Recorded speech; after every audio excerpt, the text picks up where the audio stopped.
The Kryaks came to conquer humanity, but found their empire transformed by hope instead of fear. Through stubborn kindness, unbreakable trust, and shared dreams, two species changed the destiny of the entire galaxy. Together, they built a future where unity triumphed over dominance, and where hope became the strongest force among the stars. Stay with us to witness even more incredible journeys, and don't forget to subscribe so you never miss what happens beyond the next horizon. Commander Thora stood rigid on the bridge of the dreadnought Inevitable, crimson scales shimmering under the harsh deck lights as her fleet closed in on New Haven. Through the viewport, the human colony sprawled modestly below, a mere speck compared to the grand conquest recorded in Kryaxian history. 30,000 colonists, agricultural by design, minimal planetary defenses. It should have been a simple annexation. Open communications, Thora commanded, her voice cutting the tense silence. The hollow feed buzzed and locked onto the colony's primary communications array. Thora stepped into frame, her figure radiating dominance. "Humans of New Haven," she intoned, the translation matrices converting her words into English with a bone-deep resonance. "I am Commander Thora of the Kryaks Empire. Your colony now belongs to us. Surrender immediately, or face annihilation." She waited for the fear, the desperation, the pleas. Instead, the feed flickered to a middle-aged human, graying hair, warm brown eyes, seated at a desk cluttered with books and a steaming mug. "Good morning," he said cheerfully. "I'm Dr. James Mitchell, Chief Psychologist of New Haven. Welcome to our world. Would you like to join us for tea?" The bridge fell silent. Thora blinked, her secondary heart skipping. "You misunderstand, human," she growled. "This is not a social call. This is conquest." "Oh, we understand perfectly," Dr. Mitchell replied, unfazed. "But it's nearly tea time, and we find conflicts are easier to navigate over a warm beverage. We've prepared the community center for your arrival." Murmurs rippled among Thora's officers. Her tactical lieutenant leaned close, whispering, "It could be a trap." "Perhaps," Thora muttered, pride flaring. "But they must see the face of their new rulers. Prepare a landing party, 20 warriors, fully armed." The shuttle descended in a tense silence. Thora watched the colony. No barricades, no mobilization, only humans arranging tables with flowers and colorful banners. As Thora and her warriors emerged in full battle regalia, they were met by a delegation of smiling colonists. Dr. Mitchell stepped forward, extending a hand. "Commander Thora, it's a pleasure." She ignored the gesture. "You show no fear." "Why?" Dr. Mitchell's eyes twinkled. "Should we? You haven't harmed anyone yet. Fear is reserved for genuine threats." Children ran up, waving drawings depicting Kryaks and humans holding hands under rainbows. One girl shyly offered a picture to Thora. Her mind reeled. This was not how it was supposed to go. Inside the community center, tables overflowed with refreshments carefully labeled for different species. Thora's warriors exchanged wary glances as they were offered pastries and beverages. "You cannot simply ignore the threat we pose," Thora insisted. "We're not ignoring it," Mitchell said, pouring tea. "We're choosing to address it differently." As hours passed, humans asked about Kryaxian culture, biology, and history, not with fear, but fascination. Warriors who once stormed cities now found themselves explaining plasma weapon mechanics to curious teenagers. Thora clenched her fists. "Today, you will learn why the galaxy fears us," she declared. "We will demonstrate our power." Mitchell only smiled. "Excellent. The colonists would love a demonstration. We've set up a viewing area." Thora's warriors assembled the Kryax's most fearsome weaponry, plasma cannons, molecular disruptors, gravity manipulators. She ordered a cannon to fire at a massive boulder outside the settlement. It vaporized instantly in a brilliant explosion. The humans erupted in applause. "Amazing," one cried. "Could you do it again? I want to film it in slow motion." "What's your energy efficiency ratio?" another asked. Thora felt her dominance crumbling. Demonstration after demonstration was met not with terror, but with technical questions and enthusiastic fascination. Mitchell approached, a notepad in hand. "Commander, would your engineers be willing to lecture at our technical institute? Our students would be thrilled." Thora's scales flushed darker. "You are supposed to fear us."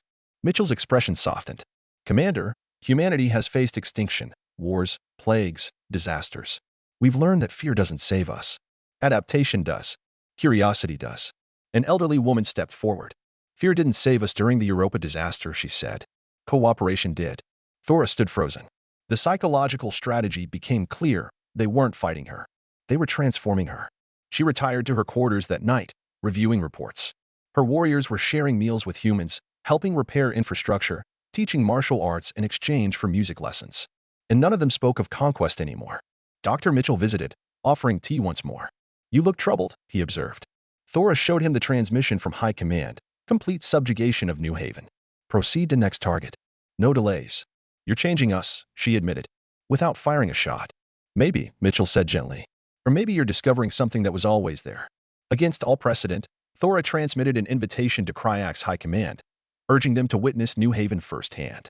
When the admirals and generals arrived, they found warriors working alongside humans, building, farming, creating. Admiral Kraxus, furious, demanded an explanation. "We are Kryax. We do not consort with lesser species." "And then what?" Mitchell pressed. "When you've conquered all, what remains? Empty dominance?" Fearful silence. Kraxus faltered. Before he could respond, an emergency siren wailed. A massive asteroid, a planet killer, was inbound. Without hesitation, Kryax and humans rushed to action. Side by side, they calculated trajectories, deployed gravity manipulators, built deflection arrays. As the asteroid veered harmlessly away, a spontaneous cheer rose from both species. Kraxus stared, stunned. "You faced death," he said, "without fear." "We respected it," Mitchell corrected, "but we chose not to let it rule us." In that moment, the truth shattered the last chains on the Kryax psyche. The invasion ended not with a battle, but with a handshake. Thora stayed behind, appointed the first Kryax ambassador to humanity. A year later, joint Kryax human exploration vessels launched into deep space, not to conquer, but to connect. Standing beside Dr. Mitchell, watching the ships disappear into the stars, Thora finally asked, "Why didn't you fear me?" Mitchell smiled. "Because fear closes minds, Commander. And we saw that yours was ready to open. The galaxy would never be the same. Not because of fear, but because two species chose hope instead." The waves from New Haven rippled outward faster than even the most optimistic humans had dared to predict. The Kryax High Command, once resolute in its doctrine of conquest, fractured. Younger admirals, inspired by the New Haven experience, began to question the old ways. Scholars, once silenced under the iron culture of dominance, emerged with theories that spoke not of empire, but of evolution. The High Conclave convened on Kryaxis Prime, a gathering unseen in 10 generations, to debate the future of the empire. Commander Thora stood at the center of it all. She wasn't just a soldier anymore. She was a catalyst. By tradition, she should have been executed for failure. Instead, she was summoned to speak before the conclave. Thora entered the great hall clad not in battle armor, but in the neutral gray of an envoy. Billions watched across Kryaxian space. "I come not to beg forgiveness," she said, voice steady. "I come to offer proof. We thought power alone secured survival. But New Haven showed us another path, that strength tempered by respect breeds something greater than dominance. It breeds endurance." The old guard roared in protest. But a new voice rose, young Admiral Kezrak. "Scarred from decades of endless wars, what did fear gain us?" Kezrak challenged. "We rule over ash and ruins. New Haven prospers, not because they are weak, but because they are brave enough to trust." The debate raged for days. Meanwhile, on Earth and across Accord worlds, humanity prepared for the unknowns of this new reality. New Haven became a symbol. Ambassadors from dozens of civilizations arrived, seeking to understand how the unthinkable had happened, the taming of the Kryax Empire without a single battle. Joint Kryax human projects flourished. Terraforming initiatives accelerated by Kryax gravity engineering. Shared military academies where humans taught Kryax cadets adaptability, and Kryax instructors trained human recruits in resilience and precision. Art and cultural exchanges bloomed, with Kryax symphonic fractals blending into human orchestras. A term emerged from the New Haven scholars: adaptive convergence. It described what was happening across the galaxy, species not blending into one, but learning from each other's strengths without erasing their differences. But change never comes without resistance. Radical elements within Kryaxian space, the so-called Scourge clans, rejected the new doctrine. They declared Thora a traitor. They targeted human colonies, seeking to reignite the war humanity had so stubbornly refused to fight. The Scourge clans attacked Alaric Station, a small human Kryax research outpost studying the mysteries of deep space gravitational anomalies. They expected fear. They expected surrender. Instead, they encountered something new. The defenders were human and Kryax together, engineers, farmers, scholars who had trained side by side not for war, but for survival. They fought back not with brute force, but with ingenuity. Sabotage gravity fields trapped Scourge vessels in endless loops. Hacked life support systems turned invaders' own ships against them. Even children coordinated supply relays under enemy fire with a calm professionalism that stunned the attackers. The Scourge clans were driven back, not by overwhelming firepower, but by a unity they couldn't comprehend. In the aftermath, Thora stood with Dr. Mitchell once more, overlooking the rebuilt Alaric Station. "They still come for us," she said quietly. "They will for a while," Mitchell replied. "Change is frightening. Some would rather destroy the future than face it." Thora looked toward the stars, where new beacons now marked cooperative colonies, Kryax and human banners side by side. "Then we will endure," she said. Together, Earth and Kryaxis Prime signed the Treaty of New Horizons. open colonization between worlds, shared technological advancements by mutual agreement, joint defensive pacts without demands of dominance. The treaty resonated across the stars. Species once isolated or cowed began emerging from their shadows. New councils formed, not to dictate by strength, but to deliberate by choice.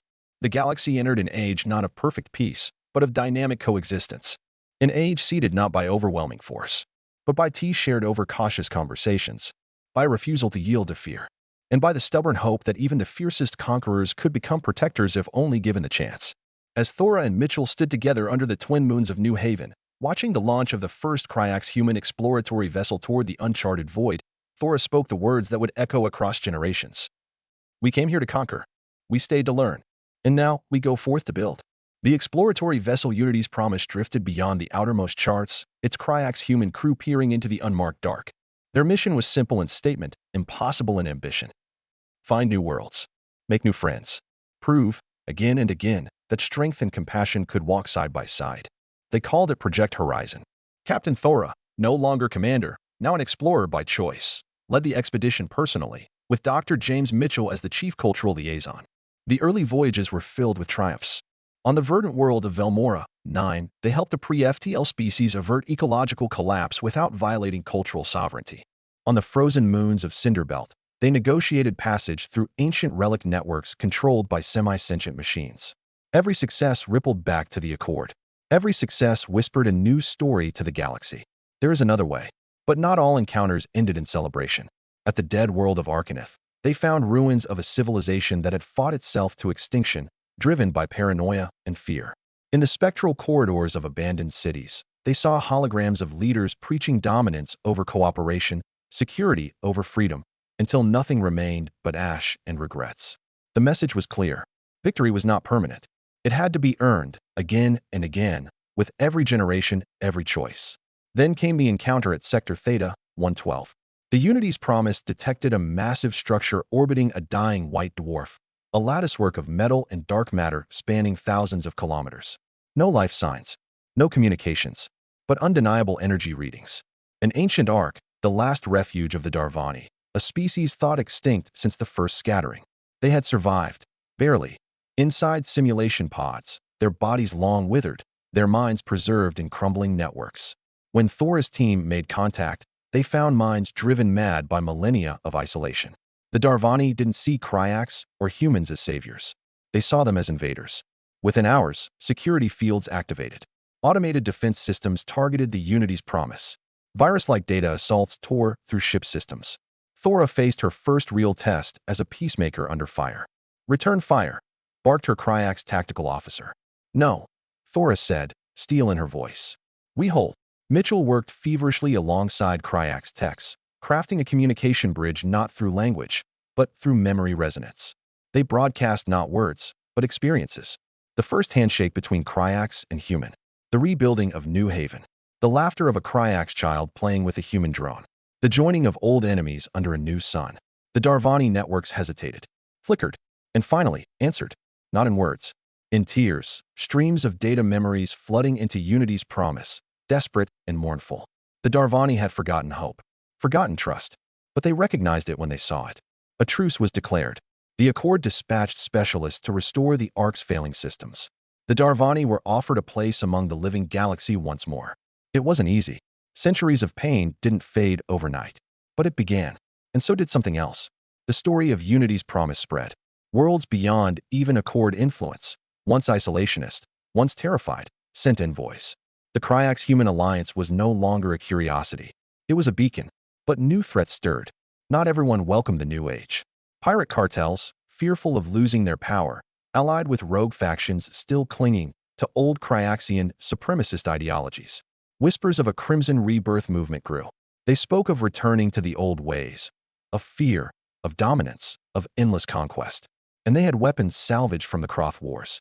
Bioweapons, entropy bombs, reality fracture grenades. The galaxy teetered once more. But this time, humanity and the Kryax were ready. Not with bigger guns, with bigger dreams. They launched the Aegis Initiative, mobile fleets dedicated not to conquest, but to defense, stabilization, and rebuilding. Not every battle could be avoided. Some worlds burned, but most chose the light, because they remembered New Haven. They remembered Alaric Station. They remembered that hope wasn't given. It was chosen, again and again. And the greatest choice was always just ahead, waiting among the stars. The first blow fell at Dorian's Edge. A frontier colony, half human, half Kryak settlers, was obliterated in minutes by a Crimson Rebirth strike fleet. No warning, no demands, only a transmission left behind. A simple symbol, the crimson mark of the old Kryak's empire, superimposed over a shattered human flag. It was not just murder. It was a declaration. The Aegis Initiative responded within hours. Fleets surged forward from stabilized sectors. Resonance beacons lit the dark between the stars, summoning defenders from dozens of allied worlds. Captain Thora, now High Envoy of the Accord Expeditionary Forces, took personal command of the response. Standing on the bridge of the Unity's Resolve, a new class of hybrid Kryak's human battlecruiser, she spoke to her gathered commanders. They seek to drag us backward, into fear, into hatred, into a future of ash and bone. We will not follow. We will not yield. We will show them, with every breath, with every action, that there is another way. The fleet moved out. They called the campaign Operation Dawnspear. It wasn't just military. It was symbolic. Where the Crimson Rebirth sought destruction, the Accord would rebuild. Where they sowed fear, the Accord would offer hope. The first engagements were brutal. At the fields of Kyra 10, Crimson war bands used destabilizer weapons that unraveled local physics. Entire battalions were lost in seconds, not killed, but erased. On the moon world of Saren, Crimson shock troops breached the planetary lattice cores, nearly collapsing the entire biosphere into a feedback implosion. But everywhere, the Accord fought back. Not just with guns, with will. Human engineers rebuilt the lattice in record time, Kryaxian gravity masters stabilizing fault lines that should have doomed entire continents. On Kyra 10, Accord Marines, humans and Kryaks together, fought through twisted reality storms, anchoring themselves not with technology, but with shared mind links forged through trust. And slowly, painfully, the tide turned. The Accord unveiled their ultimate countermeasure, Project Harmonia, a defense array not of weapons, but of consciousness. Linked resonance nodes across liberated worlds generated fields of collective memory and shared emotion, anchoring local spacetime against destabilization. When the Crimson Rebirth unleashed a reality fracture device at Valor Nexus, the Harmonia fields absorbed the shock. Instead of crumbling, Valor shone like a second sun, its skies singing with the harmonics of unity. Across the stars, Accord propaganda shifted gears. No longer merely defensive, they celebrated resilience. Children painting murals of humans and Kryaks standing together under twin suns. Songs written in both tongues, weaving history into hope. Tales of the Darvani rising again, sharing their ancient knowledge instead of hiding in broken simulation dreams. Crimson leaders, watching their shock tactics fail, grew desperate. They turned inward, began consuming their own for resources. When Accord intelligence uncovered the location of the Crimson Rebirth's central command, a shattered station hidden within a black hole's gravitational echo, High Command faced a grim choice. Attack directly, risking thousands of lives in impossible conditions, or blockade and starve them out, prolonging suffering across countless sectors. Thora made her decision. We do not become what we fight. The Unity's Resolve and its battle group plunged into the gravitational echo. They fought through fields of twisted debris, through time-ravaged corridors where seconds became hours and hours became deaths. In the heart of the broken station, they found the Crimson leadership. Broken, desperate, still defiant. Thora faced them not with weapons drawn, but with open hands. You can die here in darkness, she said, or you can step into the light. Some chose surrender. Most chose oblivion. But enough lived. Enough to send a message. Hope could be offered, never forced. And every acceptance, every flicker of trust, was a victory greater than 1,000 shattered fleets. In the aftermath of the Crimson Rebirth's collapse, the Accord held the first gathering of dawn. Representatives from every world, human, Kryaxian, Darvani, and dozens more, met not to divide spoils, but to share visions. New colonies were charted. Old wounds were acknowledged. New promises were made. Promises not of perfection, but of persistence. Because the war for hope never truly ended. It had to be fought every day, in every heart. And every generation would face their own darkness. But now, they would face it together. The gathering of dawn was only the beginning.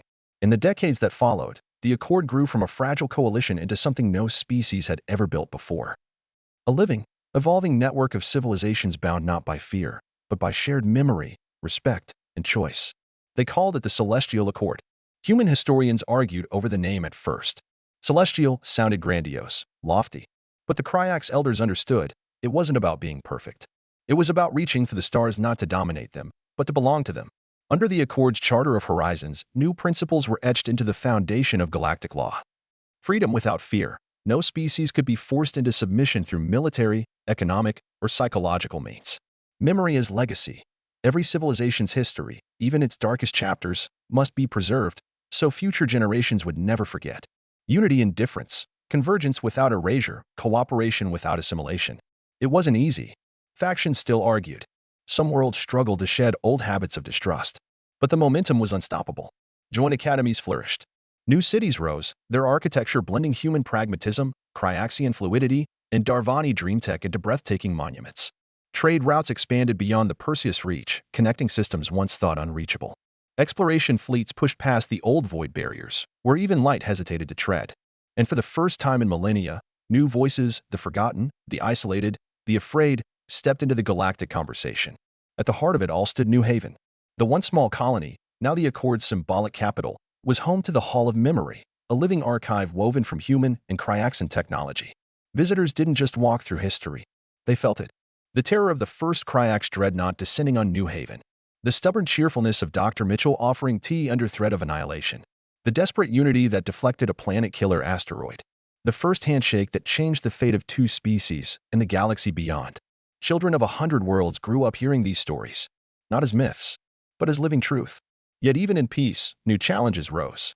With the expanding frontier came unknown threats. Remnants of pre-sundering civilizations awakening from long slumber. Rogue AI constructs lost beyond the bleed, evolving without oversight. Strange anomalies, regions where space twisted into impossible geometries, threatening to tear holes in local space-time. The Celestial Accord adapted. New divisions formed, like the Vanguard of Horizons. Hybrid exploration and defense fleets trained not just in battle, but in diplomacy, science, and cultural preservation. The first major incident occurred near the Shardfall Expanse. An ancient megastructure, dormant for eons, activated. It broadcast a distress signal or perhaps a warning in a language older than Kryax, older than humanity itself. When Accord ships approached, they found not weapons platforms. They found a species, non-corporeal, existing between the folds of dimensions. Terrified. Hunted.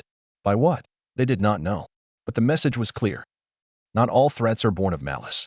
Some are born of desperation. Faced with the unknown, the Accord made their choice. Not attack. Not withdrawal. But an offer. Aid. Dialogue. Patience. It would be the beginning of a new relationship, one as fragile and vital as New Haven's first tea ceremony under the shadow of conquest. Meanwhile, back on Earth, the final stones were laid in the Path of Dawn, a grand avenue leading from the old UN building to the Hall of Memory. Engraved along the path, in every known language, were the words that defined the new age. Fear divides. Hope unites. Memory endures. We build the future together. And overhead, human and Kryaxian banners flew side by side, no longer symbols of survival, but of belonging. The galaxy had not become perfect. It had become alive. Worlds once silent now thrummed with voices, some still cautious. Some singing freely, but all daring to exist beyond fear. In the Hall of Memory, where countless delegates passed each day, a new monument was unveiled. It was simple, a sculpture of 2 figures. One human, one Kryax. Not locked in battle. Not standing apart. Sitting at a table. Sharing tea. Above them, inscribed in shimmering quantum lattice, floated the words spoken by Dr. Mitchell so many years ago. Fear closes minds. Hope opens them. As the monument was unveiled, a gathering filled the great plaza. Kryaxian warriors, human engineers, Darvani dreamweavers, children of 100 hybrid lineages. Sarathora, aged but unbent, walked slowly to the front. She had seen more than most. War, peace, the agony of transformation, the messy, chaotic birth of a new galactic order. Her scales had dulled to a dignified deep crimson. Her voice, when it came, was lower, steadier. "We are not here because we never fell," she said, words carried to every corner of the Accord. "We are here because every time we fell, someone reached out. A hand, a word, a shared hope." She paused, letting the silence stretch. "Today we honor not victory, but the refusal to surrender to despair. We honor the stubborn, ridiculous, wonderful choice to believe that tomorrow can be better than today." Cheers rose. Flags rippled. And for a brief moment, across sectors spanning millions of light years, the Accord pulsed with a unity that no fleet, no weapon, no empire could ever command. Later that night, in the quiet gardens behind the hall, Thora sat with old friends. James Mitchell's granddaughter, herself now a cultural envoy. Admiral Kesrak, retired but still sharp. A Darvani luminar whose people had once lived only in crumbling simulations. They drank tea because some traditions were too important to change. Above them, the stars blazed brighter than ever. A new generation, born of many worlds, played and laughed among the flowering trees. No one species ruled. No one future was certain, and that, perhaps, was the greatest triumph of all. Because humanity had taught the galaxy its most precious truth. That survival is not enough. That fear can be unlearned. That hope, once chosen, can echo louder than any weapon. And across the endless dark, wherever new explorers journeyed, wherever new dangers stirred, one phrase endured. We are not alone. We will never be alone again.